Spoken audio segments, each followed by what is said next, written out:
জয় হিন্দ বন্ধুরা, আমার রান্নাঘরে তোমাদের সবাইকে স্বাগত জানাই। তো আমি এখন করব ফুলকপি, আলু ফুলকপি দিয়ে কাতলা মাছ।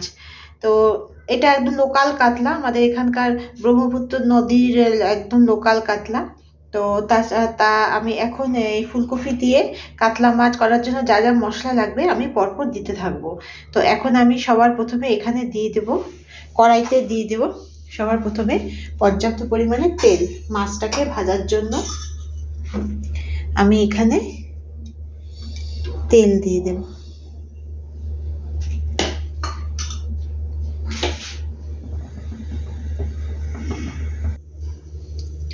তেল গরম হয়ে গেছে অলরেডি। তো আমি এখন একটা একটা করে এখানে কাতলা মাছগুলো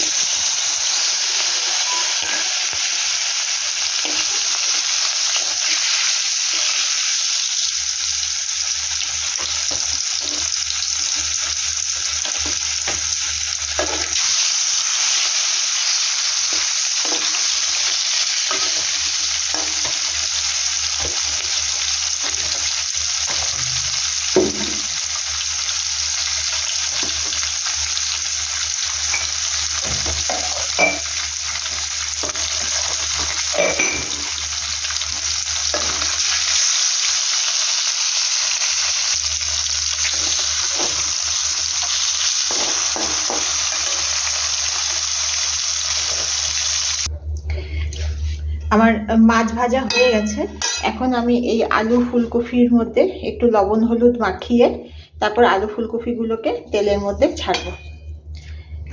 এখানে অল্প লবণ দিয়ে দেবো আর অল্প হলুদ। আর তেলের মধ্যে দিলে এটা চট করে ছিটবে না, নাহলে এমনিতে ভীষণভাবে ছেটে। তো এটা আলু ফুলকপিটাকে আমার মাখানো হয়ে গেছে। তো এখন আমি সবার প্রথমে যেটা করব সেটা হচ্ছে আমি এখানে কড়াইয়ের মধ্যে জিরা ফোড়ন দিয়ে দেবো। জিরা ফোড়ন দিয়ে আমি এই মাখা আলু ফুলকপিটা দিয়ে একটু এটাকে নাড়ব। এরপরে দিয়ে দেবো এখানে আদা বাটা।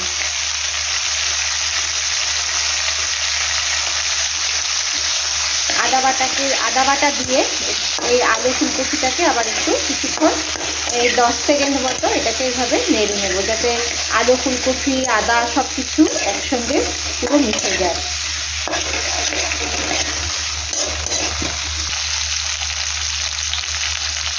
এরপরে দিয়ে দেবো আমি এখানে লবণটা একবারেই আমি দিয়ে দেবো। লবণটা যে যেরকম খাও ঠিক সেরকমই দেবে। বেশি হলে আবার খুব বাজে লাগে, কম হলে অসুবিধা নেই। তার মধ্যে অল্প এখানে হলুদ দিয়ে দেবো। হলুদটা আগে যেহেতু দেওয়া আছে সেজন্য বেশি দেবো না। হলুদ দিয়ে দেবো, সাথে দিয়ে দেবো জিরার গুঁড়া, তারপরে দিয়ে দেবো লঙ্কার গুঁড়া দিয়ে এখন এটাকে আমি 1 থেকে 2 মিনিট মতো আমি এটাকে কষাবো। তা আমার 2 মিনিট এটা কষানো হয়ে গেছে। তো এখন আমি এটার মধ্যে দিয়ে দেব জল।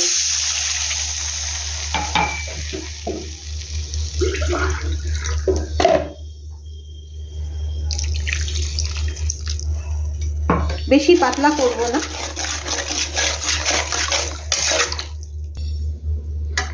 জল দেওয়ার পরে আমি এই ফুলকপিগুলোকে উঠিয়ে রেখেছি, যেহেতু এটা হালকা ভাজা আর একটু কষা মতো হয়ে গেছে, এটাকে আমি একটু উঠিয়ে রেখেছি। এখন এখানে আছে আলু আর ঝোল। তা আলু আর ঝোলটাকে ভালো করে ফুটিয়ে নিয়ে আলুগুলো যখন মোটামুটি সিদ্ধ হয়ে যাবে তখন আমি ফুলকপিগুলোকে দিয়ে দেবো।